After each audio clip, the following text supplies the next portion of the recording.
When cold became a weapon of silence, the winter of 1944 did not arrive like a season.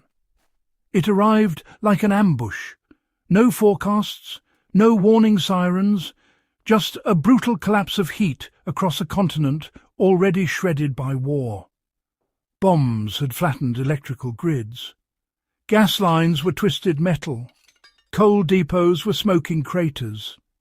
Across cities from Berlin to Warsaw, families slept in shattered apartments where frost crept across the walls at night.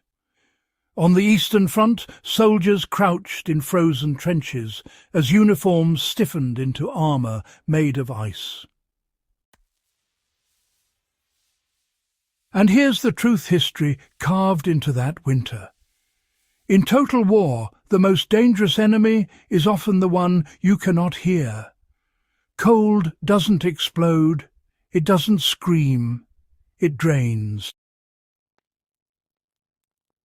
Within minutes, fingers numb. Within hours, judgment blurs. Core temperature dips below 35 degrees Celsius and the body begins shutting down systems one by one. In 1944, thousands who survived artillery and starvation were undone by simple heat loss. But, something remarkable happened in those frozen ruins. Ordinary people, civilians, resistance fighters, soldiers, discovered a tiny, almost laughably simple device that quietly kept bodies above the biological breaking point. No factories produced it. No military stamped it with a designation. Yet it spread across Europe like underground knowledge. The survival heat candle. Before we break down exactly how it worked, why it saved lives, and how its principles still matter today, take a second to support the channel. If you value deep dive history that goes beyond dates and into the science of survival, like the video, share it with someone who loves World War II history, drop your thoughts in the comments and subscribe so you don't miss the next documentary breakdown. Now, let's get into what actually saved lives in the deadliest winter of the war. When systems collapsed, everything people relied upon, food, warmth, shelter, became uncertain almost overnight. The old ways of surviving simply weren't enough anymore. In those desperate times, it was the smallest inventions and the most basic human ingenuity that made the difference between life and death. When heating systems collapsed, warmth became a resource. By late 1944, fuel shortages in Germany were, absolutely catastrophic.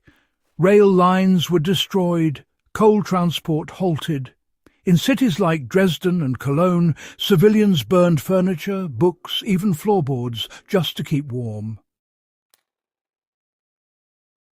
In occupied territories, heating was rationed or, closely monitored.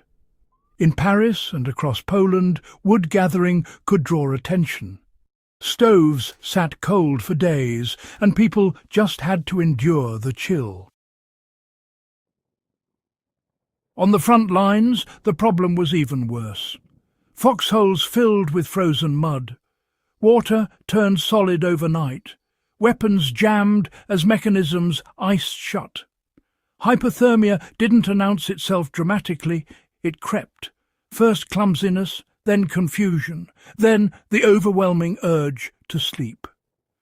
Survival demanded something different from open fires or traditional stoves.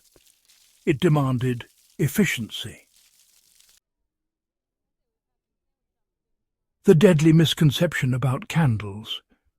Desperate families lit ordinary wax candles, thinking that, flame meant warmth.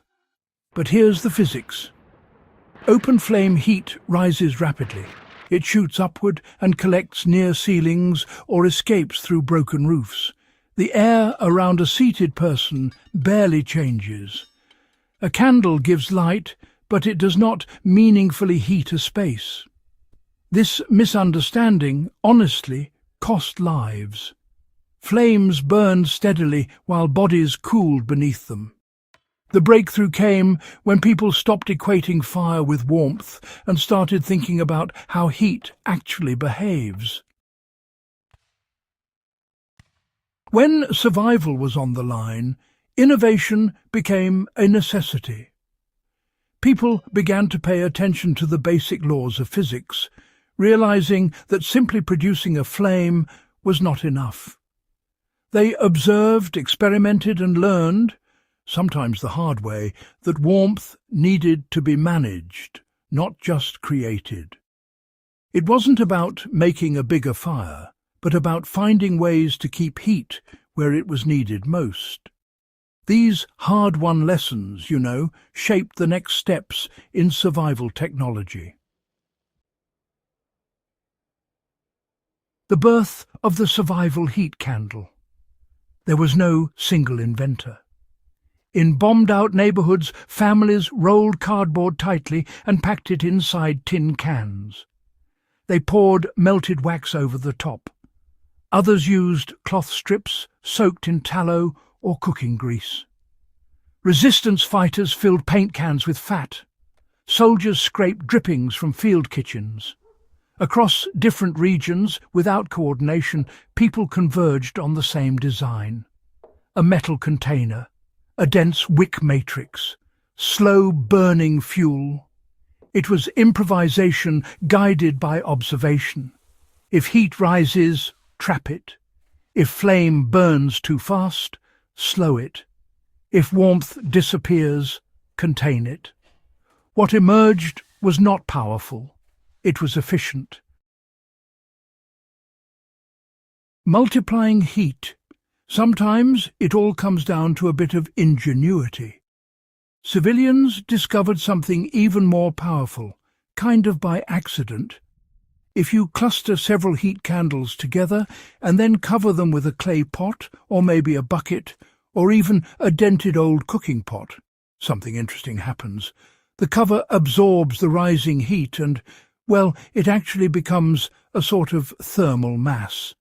Once it's heated, it radiates warmth evenly and slowly, long after the flames have started to die down.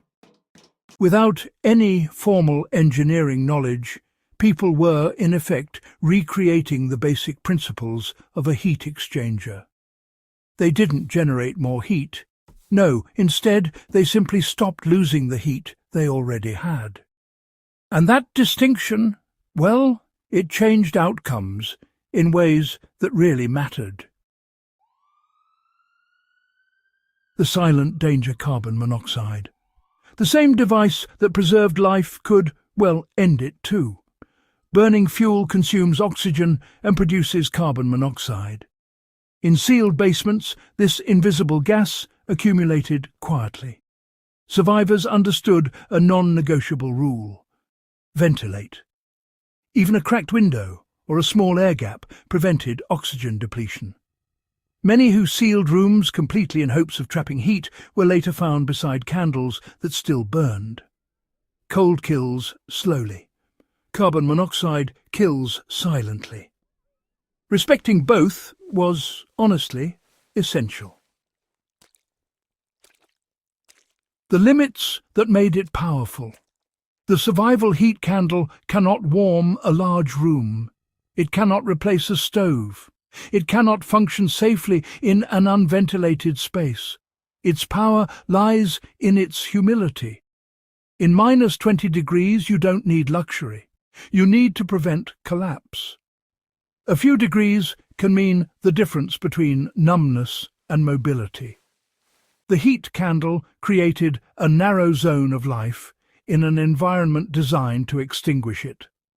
That is its legacy. Why this still matters. This story is not about nostalgia. It is about physics and biology.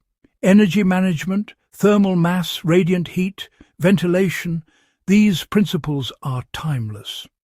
The people who survived the winter of 1944 were not superhuman. They were observant. They understood the forces at work and adapted accordingly. History does not whisper. It instructs. And sometimes the most important lesson comes from something small enough to fit inside a tin can. If you found this breakdown valuable, subscribe for more deep historical survival insights, share this with someone who loves World War II documentaries, and leave a comment with the next topic you want explored. The smallest innovations often carry the biggest lessons.